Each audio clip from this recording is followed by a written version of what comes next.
are covering the evolution of the squat. So we're here for you beginners. So if you've never squatted before, ever in your life, we've got a progression for you to start off simple and work way up to that barbell squat. We've also added in a few little extra perks for you as well. Yes, but what's the first thing we're not going to do when we squat?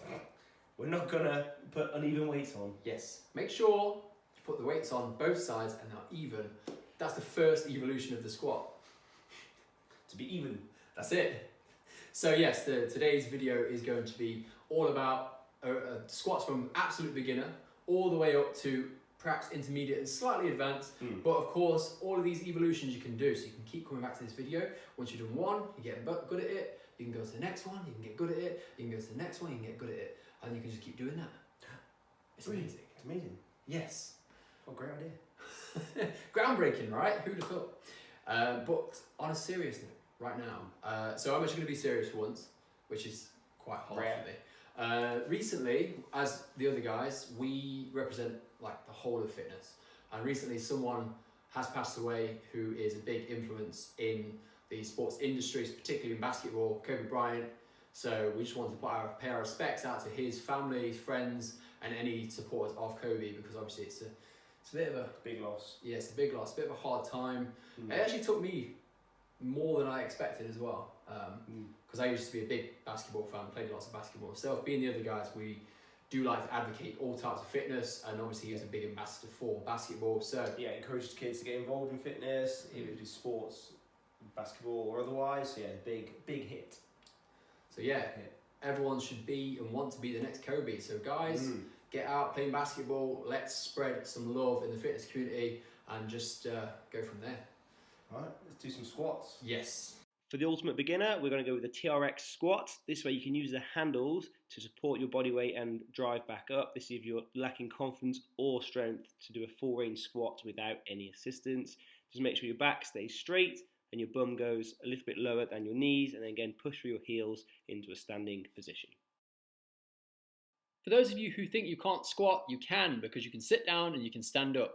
So this is basically that exercise.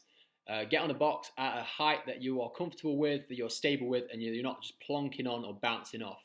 You want it under control, core tension, and use that stability to sit down in the box and stand back up. Moving on to the cable squat, please ignore the cockheads walking past the camera because it was a busy gym. So the cable squat is brilliant if you're struggling to keep that back straight, because the counterbalance from the cable helps maintain that posture. But it's also a good way to isolate those legs and build a little more power and stability through the squat. Now we're evolving. As you can see here, Luke has a kettlebell squat. So he's going down to a 90-degree angle, so that's his knee is in line with his hips. He's pushing through the floor, using his core tension to maintain posture. So the kettlebell is doing a lot of extra work on its actual core itself. And as you can see here, different angle, nut shot right there. And that's pretty much it. Bye. All about the nut shot. We have evolved to the barbell back squat. Now we're going to take a few steps out under control with good core tension. Feet just outside of shoulder width. You're going to break at the hips there, and you can drop the hips below the knee line, so that's just past 90-degree angle. As you can see, I'm pushing my bum behind me. That's breaking at the hips first, then bending those knees forward. They've actually come down at the same time, but I was just separating them up for you guys to see, so you can see how it works in slow motion. We want the elbows to point down and the wrists to be straight, so you're pulling that bar onto your traps.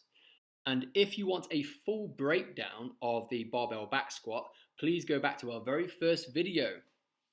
Yes, with my wooden, nervous talking, it's horrendous. So enjoy and judge accordingly, please. Please comment below on our quality of our first video compared to now. Are we better? Are we worse? Are we the same? Comment now! Probably the same. For those that master the squat and you want to move on to something a little bit more advanced, you can start with a front-loaded squat. So the first grip is crossing your arms over underneath the bar. This is for people that have that shoulder mobility or weak wrists. This is a core-loaded squat rather than a spine-loaded squat. So again, it's a little bit more of a better variation if you're looking for something a bit new. So the proper front squat is performed when you have full mobility of the shoulder. Your elbows up high and rests on the back of your fingers, as you can see here when Luke brings it in. What you want to pretty much do is strangle your neck. first it will feel uncomfortable, but after a while you'll get used to it. So you hinge at the hip as usual, drop down to just below a 90-degree angle, and like Luke said, this is core loaded. It's a great exercise for building up your back squat as well, so try the variations out, particularly if you're going to intermediate phase. I hope you guys have made it this far and you've enjoyed our video so far. Please ignore the neck strangling comment. It had nothing to do with me. He thinks he's on a different type of tube. What kind of tube is that, brother? Brother. Whatever tube you're on, brother. Asphyxiation tube. I like it. What can I say? Anyway, did you find that information informative? Informative information. How about the front squat? Did you enjoy doing the front squat? I did enjoy doing the front squat. I feel like we could have gone a lot more in detail with the front squat because it is a very difficult exercise to do. So, if you guys want to watch a full description video of the front squat, we can do that for you. But you have to comment, you have to like, you have to share. And what's the other one? That's the subscribe one. Subscribe, the red button with the subscribe button on it. If you do, we get fed for 1 more month. If you don't, we die. Yes, we fight to death. Oh, and the loser gets eaten. Yes. Good protein. Good protein. Meat. Protein source. Yes. So if you watched the deadlift video last week, we did ask you to comment on which of those variations you'd like us to do next if you need any more information. No one commented, so that's it for deadlifts. Actually, that's untrue. Someone did comment. Someone did comment, but not what deadlift they wanted us to do. No, they just said it's interesting. I've never seen those deadlifts before.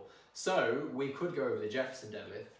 Could that be one that you wanted to do? Go back and check the old video and see what a Jefferson deadlift is, and then see if you want us to go over it and why the hell people do Jefferson deadlifts. Or even suitcase deadlifts. Go on holiday. Go on holiday, yeah. That's Luke's reasoning for it, which is actually probably very valid, to be fair. So that's it. If you like this video, please share and subscribe and just get all the buttons clicked and send it out to your friends and give them the information. I don't know if we've gone over the 10-minute mark for YouTube's algorithms yet, so we're just going to keep standing here watching.